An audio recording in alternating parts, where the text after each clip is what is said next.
So welcome to Chapter 8. We're going to continue our discussion of payroll. So we started talking about payroll last week in Chapter 7, and we're going to continue talking about it.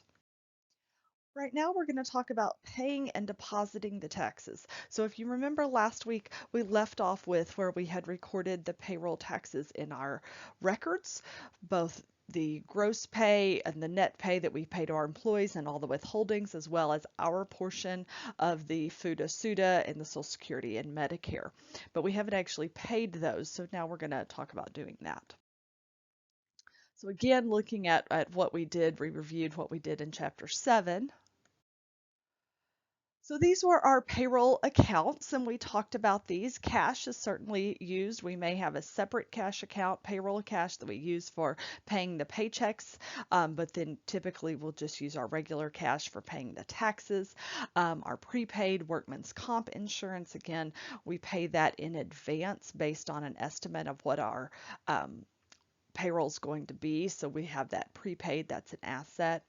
Wages and salaries payable, this is the net pay that we owe to our employees. So this is for the net pay. Sorry, it's a little hard to write there. The OASDI payable, that's the Social Security that we owe both the employee that we withheld, their share that we withheld out of their paycheck, and our portion. Remember, we have to match it. Medicare is the same thing. We're going to withhold half out of the employee's paycheck, and then we have to match it. The FIT payable, that's the federal income tax payable. That's what we withheld out of the employee's paycheck based on what they filled out on their W-4, their allowances, and whether they're married or single. SIT payable is state income taxes. Again, I know Texas does not have a state income tax, but many states do, so we need to discuss that. This is what we withheld out of the employee's paycheck. FUTA payable and SUTA payable, that's the unemployment, federal and state. These do not get withheld out of the employee's paycheck. Those come out of our pocket. And then medical insurance premiums, this would be what we withheld, or if we choose to pay a portion of it, what also comes out of our pockets. So even though we withhold this money from the employee's paycheck, we don't get to keep it. It becomes a liability when we withhold it because we owe it now to the various government agencies. So this journal entry is going to show us how we transfer funds from our general checking account to that special payroll checking account. So we'll debit the cash payroll checking account and credit our cash regular checking account. Again, it's just a common practice to have a separate account that we pay payroll out of, specifically paying the employees' paychecks out of, and then that's the only thing we pay out of that account. So then when we do pay the payroll, remember we had previously credited that wages and salaries payable. So now we'll debit that payable account to reduce that liability because we've paid the employees now, and we'll credit cash out of the payroll checking account. So here is Stephanie. We've been working with Stephanie for 2 chapters now, and here's her paycheck. This is for her net pay, remember?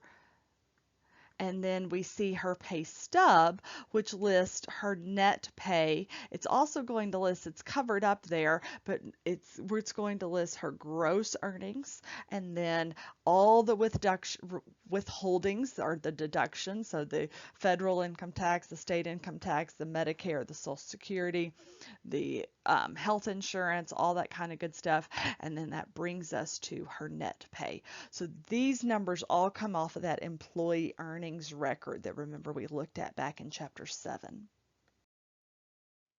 So again, both the employers and the employees have to pay the payroll taxes.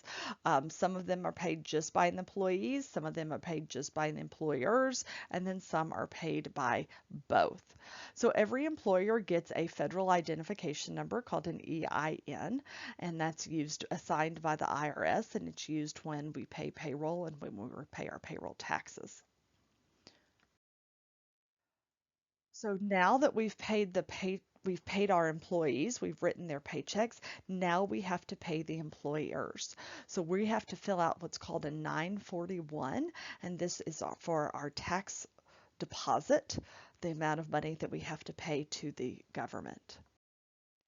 So here we are looking at that payroll, that pay register, and we can again see for the various pay periods, for the last 3 pay periods, what the total gross earnings were, what the Social Security taxable earnings were, because remember there's a cap on that, what the federal income taxes were that we withheld, the state income taxes that we withheld, as well as the Social Security, the Medicare, and the medical insurance.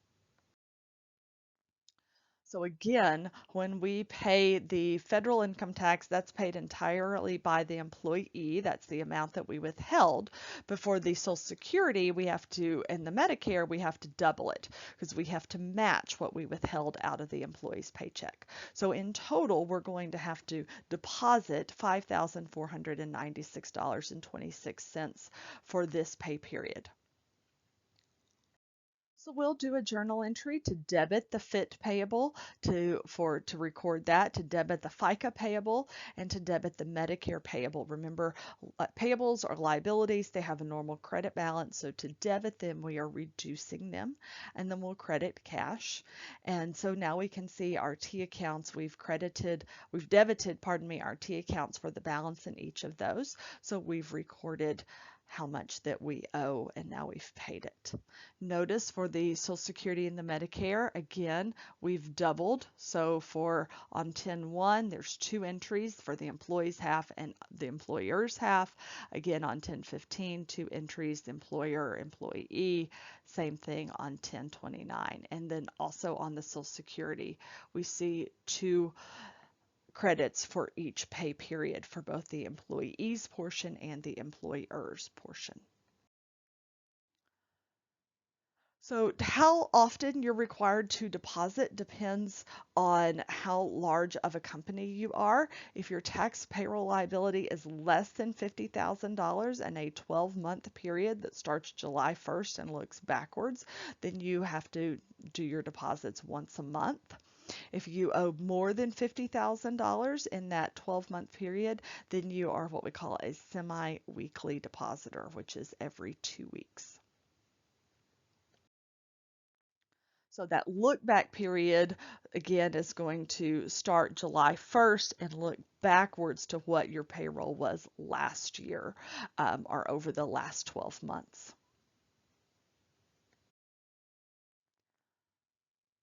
So just some general rules, and again, as I've said before, I encourage you, if you're a small business owner, that you really want to, this is one of those things you want to hire out, you want to have a payroll firm do this for you to make sure that you're following all the rules. The rules do change over time, and so you want to make sure that you have this. But general rule is if any of your payroll liabilities exceed $100,000, then you have to deposit by the next day.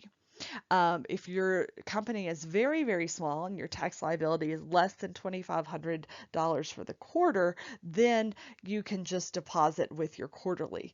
So generally you're monthly or every 2 weeks, unless you're really big and then it's the next day, or unless you're really small and then it's once a quarter.